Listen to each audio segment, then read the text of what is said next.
Assalamualaikum warahmatullahi wabarakatuh. Waalaikumsalam warahmatullahi wabarakatuh. Kami dari kelompok 7 akan mempresentasikan aspek perencanaan pendidikan yang beranggotakan saya sendiri, Deni Puji Erawati, NIM 2018-33148. Yang kedua, Inayatus Sa'diah, NIM 2018-33179. Yang ketiga, Khalifatul Rosyidah, NIM 2018-33183. Yang keempat, Nia Puspitasari, NIM 2018-33196.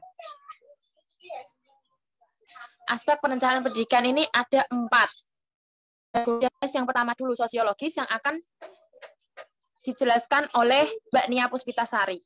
Untuk Mbak Nia Puspitasari dipersilahkan. Nah, yang pertama yaitu aspek sosiologis. Di sini aspek sosiologis itu berkaitan dengan gagasan-gagasan masyarakat setempat. Nah, di sini aspek sosiologis dibagi menjadi 4. Yang pertama yaitu aspirasi masyarakat terhadap pendidikan. Yang kedua, pengaruh dan pendidikan terhadap masyarakat. Yang ketiga, tabu dan sanksi sosial dalam pendidikan terhadap perencanaan pendidikan. Nah, untuk yang pertama yaitu aspirasi masyarakat terhadap pendidikan.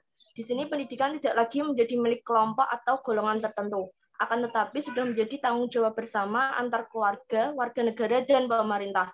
Sesuai dengan Undang-Undang Dasar 1945, menjamin bahwa setiap warga negara Indonesia berhak untuk mendapatkan pendidikan sehingga dirasakan aspirasi masyarakat terhadap pendidikan semakin tinggi. Yang kedua itu pendidikan mampu memberikan dampak yang besar kepada mobilitas sosial untuk memperbaiki kehidupan individu dan masyarakat baik di kota maupun di pedesaan. Yang kedua yaitu pengaruh perencanaan pendidikan terhadap masyarakat. Di sini perencana pendidikan berfungsi sebagai menentukan strategi dan kegiatan kolektif. Pengaruh pendidikan akan menimbulkan pandangan dan anggapan ketidakadilan. Salah satunya sebagai berikut.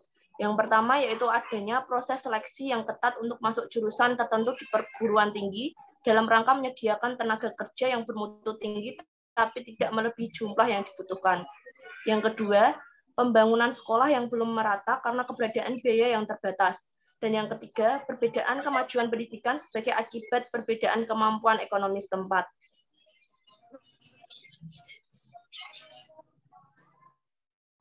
Sanksi sosial dalam pendidikan sebagai standar sanksi sosial atau hukuman adat dan tabu yang berfungsi mengatur tingkah laku kelompok masyarakat kan berjalannya dalam pembentukan dan perkembangan kepribadian individu menetapkan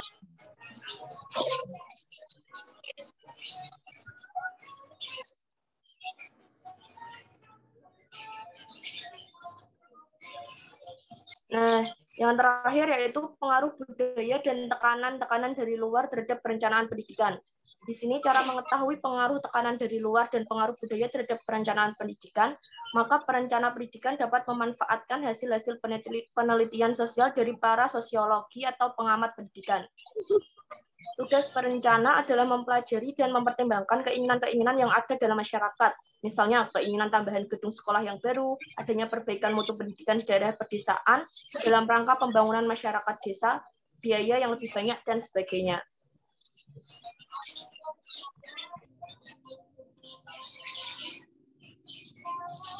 Untuk aspek kedua yaitu aspek pedagogis akan dipresentasikan oleh Mbak Kholif. Dipersilakan. Selanjutnya yaitu aspek pedagogis. Nah, aspek pedagogis ada 5, diantaranya yaitu dasar dan tujuan pendidikan. Pembangunan pendidikan didasarkan atas Pancasila bertujuan untuk mencerdaskan kehidupan bangsa dan mengembangkan manusia seutuhnya. Yang kedua, struktur sistem pendidikan. Di Indonesia menggunakan stratifikasi 3 tingkat, diantaranya yaitu tingkat dasar, tingkat menengah, dan tingkat tinggi. Yang ketiga yaitu isi pendidikan.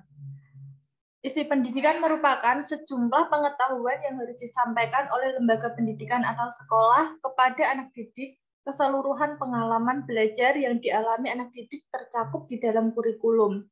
Nah, kurikulum yaitu keseluruhan interaksi antara lingkungan anak dengan pengalaman anak dalam lingkungan itu sendiri. Yang keempat, metode belajar mengajar.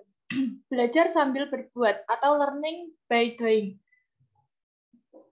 Selanjutnya, belajar untuk menemukan sendiri, discovery learning. Selanjutnya, belajar memecahkan masalah, problem solving method. Yang kelima, inovasi pendidikan. Inovasi dalam pendidikan mempengaruhi banyak aspek seperti pembaruan, metode pembelajaran, perubahan dan penyempurnaan struktur organisasi, pembaruan kurikulum, isi dan metode, penyempurnaan sistem informasi pengelolaan, dan sebagainya.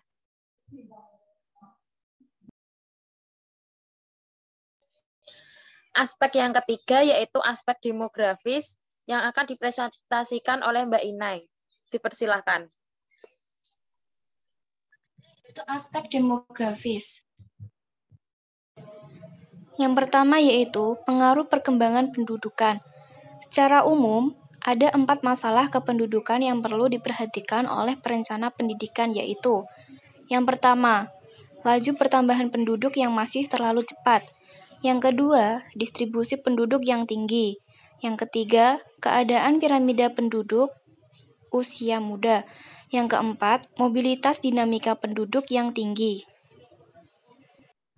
Pengaruh pertambahan penduduk secara tidak langsung terhadap pendidikan. Pengaruh tidak langsung pertambahan penduduk terhadap perencanaan pendidikan adalah menyangkut pengaruh dinamika kependudukan menembus semua sektor perencanaan ekonomi dan sosial, termasuk pendidikan, kesehatan, perumahan, komunikasi, pertanian, hukum, pertahanan, dan sebagainya. Selanjutnya yaitu pengaruh perkembangan penduduk terhadap pencapaian sasaran siswa. Di sini ada jenis data. Yang pertama yaitu jumlah anak usia 7-12 tahun. Berjumlah 12,2 juta orang. Itu pada tahun 2005 atau 2006. Sedangkan 2009 sampai 2010 itu 23 juta orang. Yang kedua, jumlah siswa usia 7-12 tahun pada tahun 2005 atau 2006 itu berjumlah 13,3 juta orang, sedangkan tahun 2009 atau 2010 berjumlah 19,6 juta orang. Yang ketiga, jumlah siswi di luar usia 7-2 tahun pada tahun 2005 atau 2006 berjumlah 1,4 juta orang. Pada tahun 2009 atau 2010 berjumlah 1,3 juta orang. Yang keempat, jumlah siswa SD seluruhnya. Pada tahun 2005 atau 2006 berjumlah 4,7 juta orang. Tahun 2009 sampai 2010 berjumlah 20,9 juta orang. Yang terakhir yaitu jumlah anak usia 7-12 tahun yang belum sekolah. Pada tahun 2005 sampai 2006 berjumlah 7,9 juta orang. Pada tahun 2007-2008 berjumlah 3,4 juta orang. Nah, selanjutnya yaitu pengaruh pertambahan penduduk terhadap peningkatan mutu pendidikan. Ada 2. Yang pertama, meningkatnya jumlah penduduk usia sekolah masuk sistem pendidikan mengakibatkan meningkatnya kebutuhan dana untuk menyediakan fasilitas pendidikan, seperti gedung, perabotan, dan lain sebagainya. Selanjutnya, pengangkatan guru dan tenaga kependidikan yang baru, tenaga pembina, dan sebagainya. Yang kedua, perbaikan mutu dan relevansi sistem pendidikan yang sangat lambat, menjadikan pendidikan kurang menarik dan menyebabkan meningkatnya putus sekolah dan pemborosan dalam sistem pendidikan. Selanjutnya, Mbak.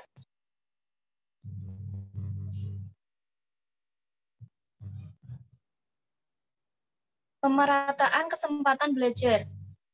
Dari hasil kajian dan pengalaman menunjukkan bahwa pendidikan yang merata dan baik merupakan salah satu persyaratan untuk suksesnya suatu usaha pembatas pertambahan penduduk.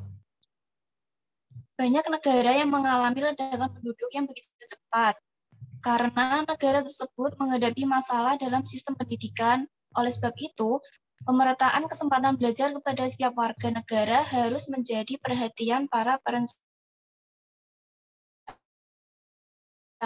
pendidikan. Jawaban perencana terhadap tantangan dinamika kependudukan ada 3. Yang pertama yaitu memindahkan penduduk atau transmigrasi ke daerah yang jarang ada penduduknya.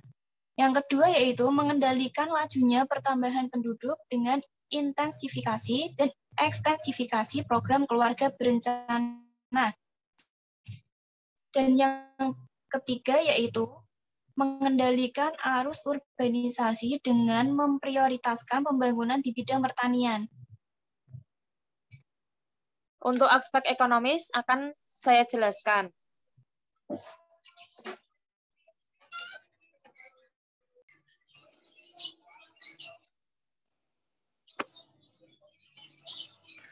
Untuk aspek yang keempat yaitu aspek ekonomis.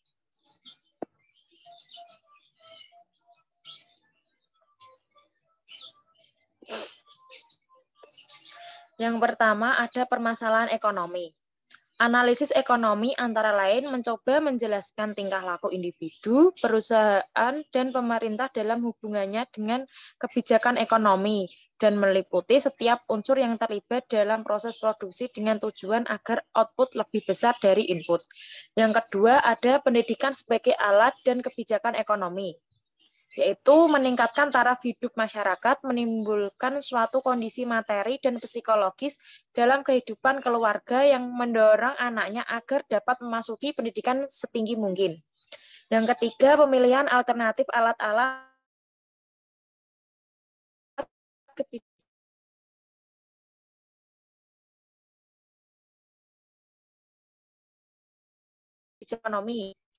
ekonomi termasuk untuk pembangunan. Apabila uang itu digunakan untuk membiayai pendidikan,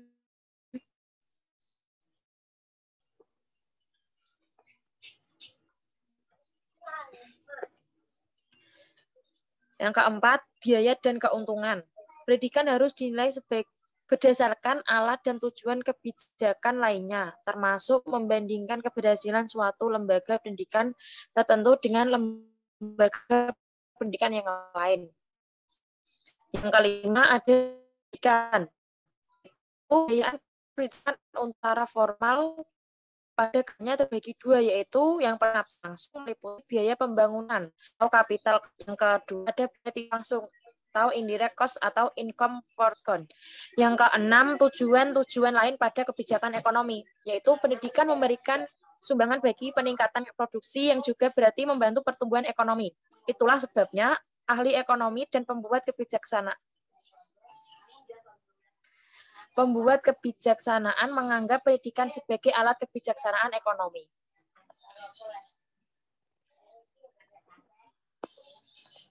Terima kasih untuk presentasi dari kelompok kami. Mohon maaf bila ada salah kata. Wassalamualaikum warahmatullahi wabarakatuh. Waalaikumsalam warahmatullahi wabarakatuh.